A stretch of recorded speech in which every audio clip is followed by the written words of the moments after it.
Hello বন্ধুরা, আজকের ভিডিওটা একটু অন্যরকম। সঙ্গে থেকো আর দেখতে থাকো পুরো ভিডিওটা। বলো গো, কি বলবো? ওই যে কি বানাচ্ছো তুমি তাই বলবে।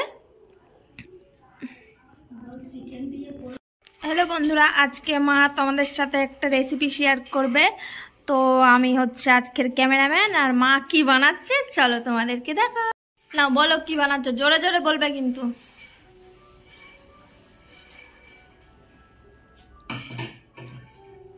বলো। চিড়ের পোলাও হবে। এই যে আমাদের চিড়ে, এই যে বাদাম, বিট গাজর কুচি, পেঁয়াজ কুচি, লঙ্কা কুচি, কারি পাতা, মটরশুঁটি, কপি। তারপরে চলো দেখাবো হয়ে গেলে।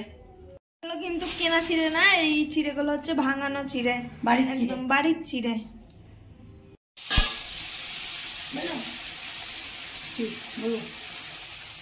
এই যে আমাদের এখন ফুলকপি, আলু, মটরশুঁটি ভাজা হচ্ছে। এরপর চলো কি কি দিই দেখতে থাকো।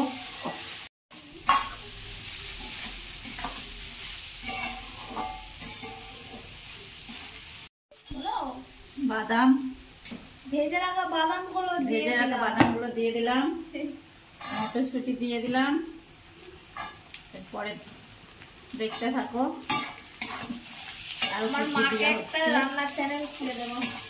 তোমরা যদি সাপোর্ট করো তবেই রান্নার চ্যানেল খুলে দেবো, না শেষ নয়। এর মধ্যে কি কি পড়বে আরো দেখতে থাকো। দেখতে থাকো। আর চিড়ে দিলাম,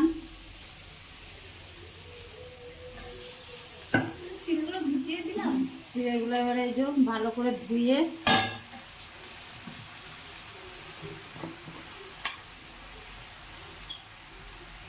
চিনি,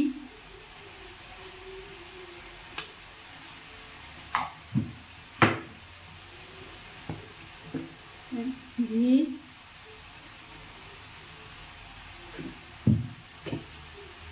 কারি পাতা,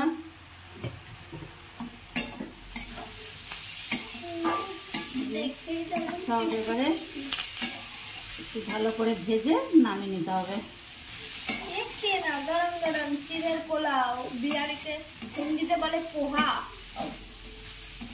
তো ডিলিশিয়াস। চিড়ের পোলাও আমাদের রেডি। চিড়ের পোলাও একদম রেডি। চিড়ের পোহা কি দারুণ, দেখো দেখতে, তাহলে খেতে তো আরো সেই হবে। তৈরি হয়ে গেছে চিড়ের পোলাও। যে যে খাবে সে সে চলে আসো। আর সবাই কিন্তু ভিডিওটা লাইক করবে, কমেন্ট করবে, আর বেশি বেশি করে শেয়ার করে দিও। তো ভিডিওটা কেমন লাগলো তোমরা অবশ্যই কিন্তু একটা কমেন্টে জানিও। আর এই রেসিপিটা তোমরাও ট্রাই করতে পারো, মা যেইভাবে বানিয়েছে সেই উপকরণগুলো দিয়ে তোমরাও বাড়িতে বানিয়ে ট্রাই করতে পারো। আর কেউ যদি ট্রাই করো এই রেসিপিটা দেখে আমাকে কিন্তু কমেন্টের মাধ্যমে একটা জানিও। টাটা।